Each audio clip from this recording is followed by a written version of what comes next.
Shalom Bapak Ibu, Saudara-saudari, sidang jemaat yang diberkatinya. Apa kabar? Salam sehat senantiasa. Saudaraku, kali ini Suara Gembala akan membahas tentang dua dunia. Jadi kita ini hidup di satu dunia ya, yang kelihatan. Tapi sebetulnya ada dunia yang tidak kelihatan. Nah, saudara, kita akan belajar firman Tuhan tentang dua dunia ini. Dua alam, saudaraku ya. Ayat 18 dari 2 Korintus 4. 2 Korintus 4 ayat 18. Sebab kami tidak memperhatikan yang kelihatan, melainkan yang tak kelihatan. Karena yang kelihatan adalah sementara, sedangkan yang tak kelihatan adalah kekal. Ya, saudara. Ini ayat ini luar biasa. Rasul Paulus menulis kepada jemaat Korintus tentang adanya dua dunia. Dan Paulus berkata, yang kami perhatikan itu justru yang dunia yang tak kelihatan. Alam yang tidak nampak oleh mata jasmani ini. Memang ada dua dunia, itu yang dijelaskan Rasul Paulus dalam satu ayat ini. Dan dia sebutkan bahwa yang kelihatan ini sementara. Saudara bisa setuju, saudara, dengan Rasul Paulus? Semua yang kelihatan ini sementara. Tubuh saudara juga sementara, ya kan? Orang-orang yang ada di sekeliling saudara juga sementara. Jadi kita harus sadari itu. Benda-benda yang ada pada kita, yang kita miliki itu sementara. Semua yang kelihatan ini sementara. Tapi yang tidak kelihatan itu kekal. Dan Rasul Paulus berkata, kami tidak memperhatikan yang nampak, yang kelihatan, tapi yang tidak kelihatan. Nah, saudaraku, ada satu ayat lagi ya, Ibrani 11 ayat yang ketiga. Ibrani 11 ayat yang ketiga. Ini Ibrani 11 tentang iman ya, saudaraku ya. Nah, ayat yang ketiga berbunyi demikian. Karena iman kita mengerti bahwa alam semesta, alam ini, telah dijadikan oleh firman Allah. Sehingga apa yang kita lihat telah terjadi dari apa yang tidak dapat kita lihat. Jadi apa yang kelihatan itu asalnya dari yang tidak kelihatan atau dijadikan dari yang tidak kelihatan. Nah, kita punya iman memahami akan hal itu, bahwa oleh firman dunia yang kelihatan ini diciptakan dari yang tidak kelihatan. Nah, saudara, dengan demikian kita ada ini ya, kesimpulan ya. Kalau saya daftar kesimpulannya begini. Yang tidak kelihatan itu adalah alam surgawi.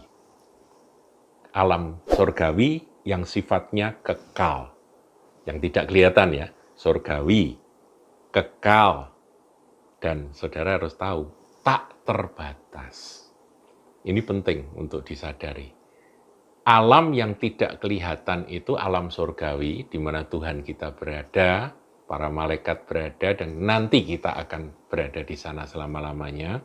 Kekal artinya tidak dibatasi oleh waktu. Kemudian tak terbatas dalam kuasa dan segala sesuatunya. Dan kita harus sadari itu adalah sumber. Jadi kita ini anak-anak Tuhan, setelah kita diselamatkan, maka kita ini sebetulnya terhisap oleh yang kekal ini. Ya, kita ini menjadi bagian dari dunia yang tidak kelihatan. Tapi karena tidak kelihatan, seringkali kita abaikan, saudaraku. Bahwa kita punya sumber yang tak terbatas itu. Kita punya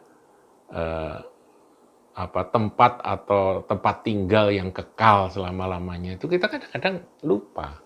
Kita ngurusi yang kelihatan terus. Nah, sebagai lawan kata dari yang tidak kelihatan, yaitu yang kelihatan. Yang kelihatan ini bendawi, saudara, semuanya benda ini ya, semua benda.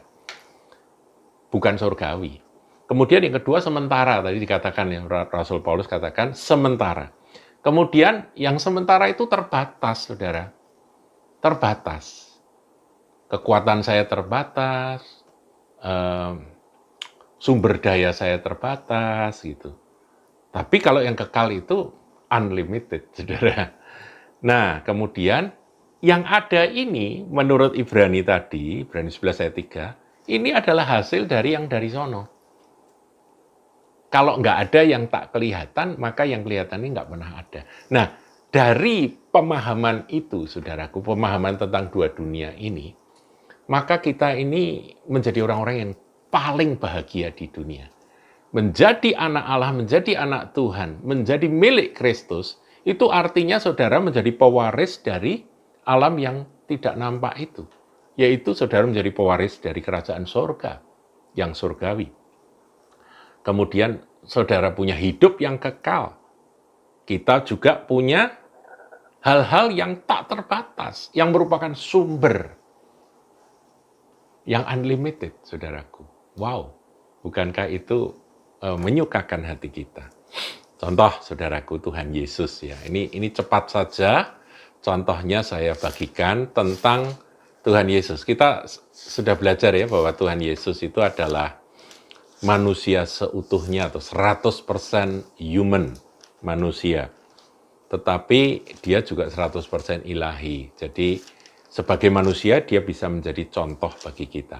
Di dalam Matius 14 ada peristiwa yang sangat terkenal, yaitu peristiwa 5 roti 2 ikan yang mengenyangkan 5.000 orang laki-laki. Saudara, saya cuplik saja, nanti saudara baca sendiri ayat 13 sampai ayat 21 dari Matius 14 itu ada kisahnya. Tapi saya cuplik, saya ambil beberapa ayat saja.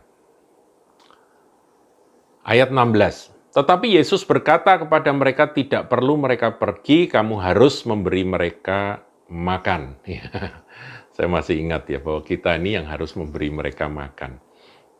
Ingat akan mimpi saya dulu, saudara. Nanti lain waktu saya akan ceritakan. Kemudian ayat 17, jawab mereka, yang ada pada kami di sini hanya 5 roti dan 2 ikan. Jadi, yang ada pada kami hanya 5 roti 2 ikan. Pertanyaan saya, terbatas atau tidak, saudaraku? Terbatas, ya.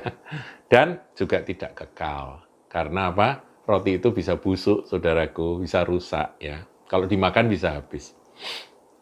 Terbatas, sementara, bendawi, yaitu 5 roti 2 ikan itu, saudaraku. Tapi itu kebutuhan, ya kan? Saudara butuh duit atau enggak? Butuh kan? Saudara butuh makan enggak? Butuh. Tapi itu sementara, semua harus kita sadari. Nah, di bumi ini juga ada sumber, tapi sumbernya terbatas, saudara. Kalau kita tahu ada sumber yang tak terbatas, maka kita menjadi orang yang terbahagia di dunia. Yesus berkata, bawalah kemari kepadaku. Wow, kalau yang terbatas itu kita bawa pada Tuhan Yesus, kita akan lihat bagaimana Tuhan akan mengubahnya menjadi unlimited atau tak terbatas. Ayat 19, lalu disuruhnya orang banyak itu duduk di rumput. Dan setelah diambilnya 5 roti dan 2 ikan itu, yang terbatas itu, Yesus menengadah ke langit. Nah, kata menengadah ke langit, saudara garis bawahi. Kira-kira Tuhan Yesus pada waktu itu lihat apa? Oh, langit biru indah sekali. Apa kira-kira begitu? Oh, ada mega-mega di sana, mega putih, mega mendung di sana. Apakah itu yang dilihat oleh Tuhan? Tidak, saudaraku. Tadi Rasul Paulus berkata ada 2 dunia, yang kelihatan dan tidak kelihatan. Tuhan ada di bumi ini sebagai manusia, tetapi dia memandang kepada dunia yang tidak kelihatan. Yesus menengadah ke langit, saya tambah ya, dia memandang kepada sumber tak terbatas, memandang yang kekal, memandang kepada surga. Dan mengucap berkat lalu memecahkan roti itu dan memberikannya kepada murid-muridnya. Dan lalu murid-muridnya membagi-bagikannya kepada orang banyak dan mereka semua makan sampai kenyang, kemudian orang mengumpulkan potongan-potongan roti yang sisa, 12 bakul penuh. Yang ikut makan kira-kira 5.000 laki-laki, tidak termasuk perempuan dan anak-anak. Jadi saudaraku, kuncinya itu sadar bahwa ada sumber tak terbatas, sadar bahwa ada dunia tidak nampak, yang kekal, dan kita ini sebetulnya punya akses ke sana. Tuhan itu hanya sejauh doa yang disertai dengan iman, saudaraku. Iman itulah yang menerobos masuk ke dalam dunia yang tidak nampak, seperti yang dilakukan oleh Tuhan Yesus. Dan dari yang tak terbatas itu akan mengalir, entah itu kuasa, entah itu pencukupan kebutuhan saudara, atau apapun juga, menjadi tak terbatas. Paham, saudaraku? 5.000 orang makan kenyang, laki-laki saja. Perempuan, anak-anak juga kenyang. Yang bagi-bagi dapat berkat 12 bakul, saudaraku ya. Tuhan memberkati. Jangan lupa like, comment, share, dan subscribe channel GKBK Hal Semarang.